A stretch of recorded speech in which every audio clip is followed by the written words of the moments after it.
It's 104.5 The Team, ESPN Radio, your home for New York sports. And right now we have the honor to talk to Dave Maloney, current MSG Network's hockey analyst for your New York Rangers and former New York Rangers defenseman.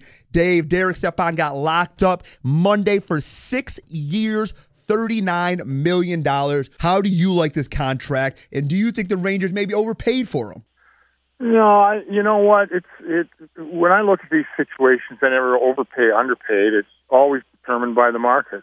And you know, there were some parameters and recourse that Stepan and his representatives had in the process, and that being arbitration. And you know, what happened in Buffalo with Ryan O'Reilly, significant up the value of Stepan in the market. And that's the way it works now. You can really run yourself in circles. This has been a guy that's been in a franchise. He's been a leading point producer.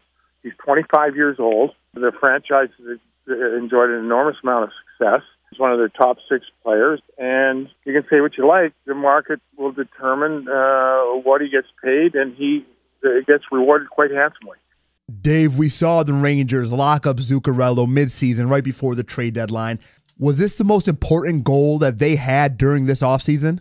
Yeah, and they weren't either way. He was going to be a Ranger, and ideally, I'm sure both sides wanted to do what they eventually did, and that's get a long-term deal on the table and get it signed and move on. So, and that's where they're at now. They're going to be vulnerable to the cap. I think they have a tad under $1 million left to spend, which is not a lot of money.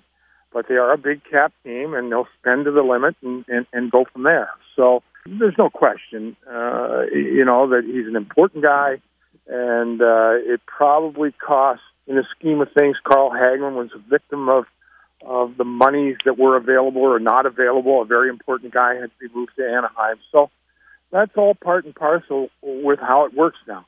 And as they alluded to before, it's really, really indicative of how big a business it is. After Derek Brassard having one of his best seasons last year and Stepan playing so well in the playoffs, how important was it to keep these two in that center spot together for the years coming forward?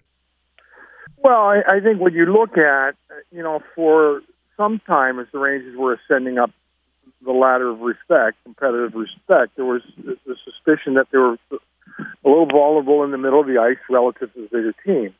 And now as both Brassard and Stepan have kind of come into their own with the style they play, there's certainly recognition that, they've got 2 top center ice now locked up for some time. Of course, Derek Brassard coming off arguably his best season as a pro after, agreeing to a long-term deal a year ago. So, when you look at how the game is played and how you want to build, you start with the goaltender and you work your way into the blue line and then up the middle of the ice and you fill in on the wing. So I think the Rangers can comfortably look at their roster and say that, Lundqvist is Lundqvist. The blue line's pretty deep, and now you've got a couple of more than capable center ice and locked up.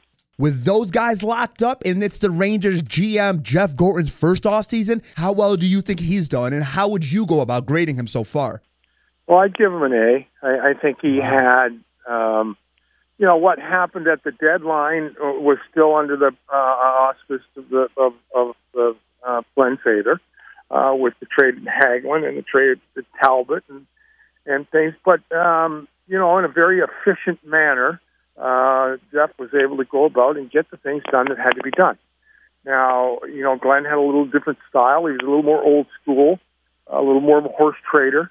And you see in Jeff's style, at least early, it looks like he'd prefer to get it done as quickly as you can. And if your goal is to, assess your lineup, and at this time of the year, most general managers do what they can to get the best lineup together under, the money they have to spend.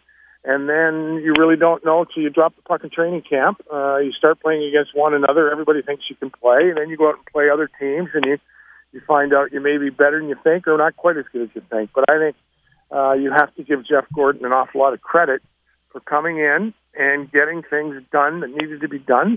And you move on, and the next step is training camp.